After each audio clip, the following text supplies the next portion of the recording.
Om Namo Bhagavate Vasudevaya. Om Namo Bhagavate Vasudevaya.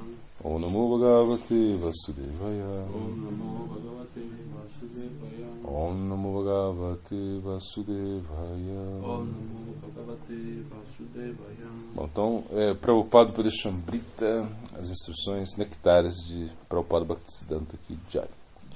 Então, aqui nessa pergunta, ele está falando a respeito do livre-arbítrio, né? Que o livre-arbítrio bom, ele diz que o livre-arbítrio, nosso livre-arbítrio ele é pequeno, mas ele existe, né? Porque nós somos Tatastha Shakti, ou seja, nós somos uma energia de Krishna, claro, a alma é uma energia de Krishna, que ela tem, de certa maneira, uma escolha, né? Ou se aproxima de Maya Shakti, da energia ilusória de Krishna, ou se aproxima da Swarupa Shakti, a energia interna de Krishna. Então, Prabhupada Bhaktisiddhanta, ele estava falando mais ou menos a respeito disso, né?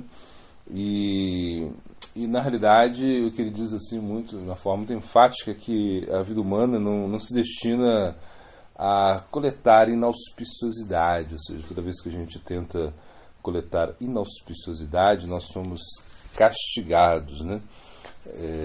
Kaleira, dosha, bom, esqueci. Ou seja, que nós somos castigados pela energia material, né? Então a energia material, ela tem esse papel, né? Castigar a entidade viva, né? Então vai castigando a entidade viva até que em algum momento ela possa aprender, né? Kama Krodera Dasa Hanatara Latikoi, né? Brahmite Gadi Sadvada Poi Tarupadesha Mantra Pishati Palaya, né? Bom, então o verso ele fala que Kama Krodera Dasa, então se você como você está buscando inauspiciosidade, né? Então Kama, Krodera, ou seja, você se torna servo de Kama, da luxúria, e servo também da ira, né? Kama, Krodera, Dasa. E Latikoi, você é castigado, como chicoteado por esses dois elementos, Kama, a luxúria, e a ira, né? Então com isso você busca muita inauspiciosidade, até que o dia que você encontra, né, um guru, né, um sadguru, um guru fidedigno que pode realmente ajudá-lo, né? Então ele se diz que ele vai como tirar essa bruxa, né? Ou seja, aí fala como pichate, essa bruxa que está em você, ou seja, como um fantasma, uma coisa que você está sendo tomado, né? Então na realidade você está perdendo o seu próprio livre-arbítrio, né? Ou seja, você está se esquecendo disso, esquecendo que você é uma alma espiritual, esquecendo que você tem uma relação eterna com Krishna, né? Então, na realidade, nós nos esquecemos da nossa posição, uma posição de subalterno, né? Ou seja, uma posição de dácia, né? Na realidade, ser escravo, né? Então isso é uma coisa que a gente esquece disso, né? Então, como disse Cicera Maharaj, você tem que ser, não só que você é escravo, mas que você é escravo do escravo do escravo do escravo, ou seja, é uma coisa assim funciona a nossa filosofia, né? Se a gente é seduzido pela energia ilusória, né? E a gente acha que a gente é o desfrutador, ou seja, se a gente acredita, se a gente finge aí, a gente está num papel que você pode, você é o gerente do mundo, você faz o que quiser no mundo, então você está buscando a inauspiciosidade. Você traz inauspiciosidade para a sua vida, né? Quando você esquece que existe um controlador supremo, que é Krishna, ou seja, ele controla. E você tem que servi-lo de uma maneira ou de outra, você tem que servi-lo, você tem que fazer parte disso, né? Ou seja, dessa tendência natural que você tem. Então, se nós perdemos isso, né, nós nos afastamos muito, né, do nosso bem supremo. Então, qual é o nosso objetivo deveria ser, né? Se associar com os devotos de Krishna, quer dizer, praticar a vida espiritual e ao mesmo tempo que a gente começa a tentar se render a Krishna, né? E deixar de lado a nossa vontade, os nossos desejos, as nossas vontades, né? Que são coisas que nos enredam cada vez mais nesse mundo material. Então Krishna mesmo ele diz, né, que no início você pode até experimentar uma certa felicidade quando você se entrega ao desfrute, né? Pode acontecer isso, mas depois isso é uma fonte de misérias, né? De risansparshan jambuga, né? Dukkha jonaya evate. Ou seja, então, adiantivanta konteya, ele fala isso, né? Que realmente, se você é uma pessoa inteligente, né? Nateshura mate buddha, você não participa disso. Uma pessoa inteligente ele não vai querer tentar desfrutar do mundo material, assenhorar-se da matéria, né? Que é uma coisa, é um plano reacionário. Cada vez que, quanto mais nós somos apegados a esse desfrute, quanto mais nós queremos estabelecer o nosso desejo, né, sobre a matéria, então mais nós vamos sofrer, né? Então isso é inauspicioso, né? Ou seja, nós estamos colhendo inauspiciosidade para nós, né? Então nós deveríamos ver a matéria como algo a ser utilizado para Krishna. Yukta Vairagya, ou seja, você vai utilizar tudo para Krishna. Então o devoto ele entende isso, né?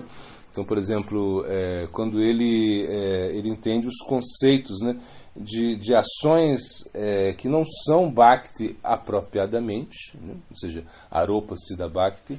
Aropa Siddha Bhakti são funções que nós realizamos que não são Bhakti diretamente, mas nos ajudam muito a praticar Bhakti, né?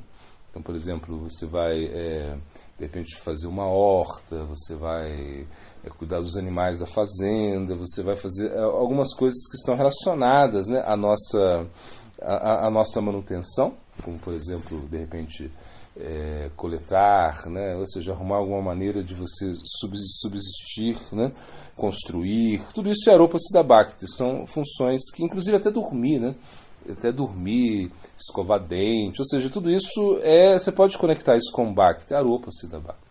Então não é Bhakti diretamente, mas te ajuda muito na prática, te ajuda muito a você focar na sua prática. Então a gente tem que estar muito antenado aí para conectar tudo com Krishna. A gente não pode perder um momento. Claro, nós não vamos conseguir, né,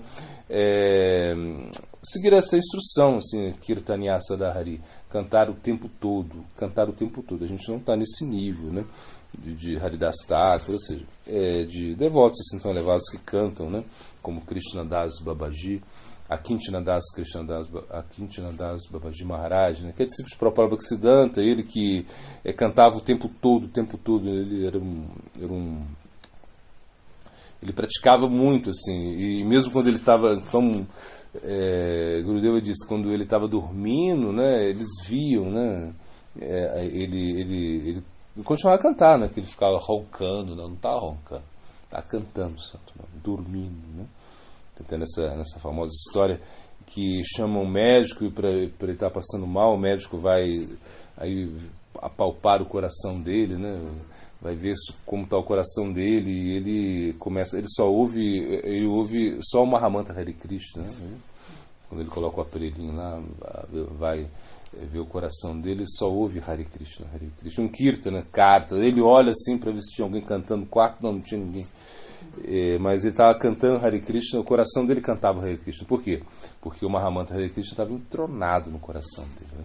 Inclusive se fala, né, que ele, Prabhupada Bhaktisiddhanta, deu essa instrução para ele, canta o Mahamantra o dia todo, né? O dia todo. Então ele ficava na mata, no templo, ele ficava num quarto e ficava cantando Hare Krishna. Alguns devotos também se sentiram um pouco de se sentiram incomodados com isso, né? De fazer muito serviço, né? Então o Prabhupada Bhaktisiddhanta, ele falou, se vocês estão incomodados, então faça o que ele faz, não tem problema nenhum, pode ir lá. Mas eles às vezes tentavam e não conseguiam, porque realmente é muito difícil você chegar a só cantar o Mahamantra Hare Krishna, você sentar e só cantar o dia todo, isso é muito difícil, né? Então, por quê? Porque nós temos muitos desejos ainda, então nós temos que nos levantar para satisfazer os nossos desejos, porque senão nós não vamos conseguir cantar o Santo Nome, né, numa absorção completa. Então a gente tem que sempre fazer um equilíbrio. Então o próprio Bhaktisiddhanta ele deu essa instrução, né? Foi uma instrução assim, muito geral, assim, foi uma instrução assim, muito forte que ele deu, né, que os devotos deveriam equilibrar o tempo do seu serviço com o canto do Santo Nome, e que todos deveriam cantar, né, 64 voltas, né, tentar cantar 64 voltas, e ao mesmo tempo praticar os serviços da mata, né. Ele foi a instrução, ele falou, se vocês não fazem isso, a deidade nem vai tomar um copo d'água que vocês ofereçam. Ele foi muito enfático nisso, né. Agora, claro, a gente entende também o contexto, é uma questão de se uma pessoa fica o dia inteiro tentando cantar o Santo Nome, né, e se complica, não pode. É uma questão que leva tempo isso, né. A pessoa tem que ter uma prática e esse canto do Namabhajana tem que ser tão eficiente que ele cante e não comprometa os outros serviços, né. Então é mais ou menos isso, é sempre uma harmonia entre o canto e o serviço, né? Eles vão juntos, né? Você não pode só fazer serviço ou só cantar. Você tem que fazer serviço, mas você tem que cantar. Você tem que dar prioridade ao canto também. Então assim, a gente dá muita prioridade ao canto logo no início. A gente acorda muito cedo, canta o Santo Nome. E depois a gente faz serviço, a gente estuda, a gente faz tudo na realidade. Essa é a ideia. A gente quer realmente realizar todas essas atividades. Agora, o mais importante é isso, que o próprio Bhaktisiddhanta está falando aqui, é que a gente não deve buscar a inauspiciosidade, ou seja, você não deve ficar procurando coisas que realmente são inauspiciosas no mundo material. Se você ou seja, se você realmente tenta desfrutar do mundo material de uma forma desenfreada, sem Krishna, né? Ou seja, claro que um devoto também ele desfruta, né? Então ele come uma pizza, ele come um bolo de chocolate, ele toma açaí, ele vai na cachoeira, ele assiste de repente um filme com os devotos, um filme de Krishna, de Mahaprabhu, coisas assim. Ele está de certa maneira está desfrutando, né? Mas esse desfrute sempre tem Krishna, sempre tem. Então, um desfrute saudável, assim, no sentido que não é uma coisa tóxica, né, que realmente te afasta completamente de Krishna, então a sua consciência cai. Na verdade, esse desfrute, esses momentos, né, de recreação, até que Krishna diz que isso é importante também, você precisa recrear, tem que ter um equilíbrio, né, entre isso. Isso ajuda também a gente a praticar com mais força, fazer mais serviço, ou seja, se manter no processo por mais tempo, né, mais ocupado, mais entusiasmado, né? Então, isso, a gente tem o nosso livre-arbítrio, né, que a pergunta é essa, né? Se a gente deveria abandonar o nosso livre-arbítrio. Não, a gente não abandona isso, a gente tem o nosso livre-arbítrio. Só que o nosso livre-arbítrio tem que ser bem direcionado, ou seja, direcionado para o serviço a Krishna, para o canto, né, do Santo Nome. Então, isso deveria ser o nosso foco, né?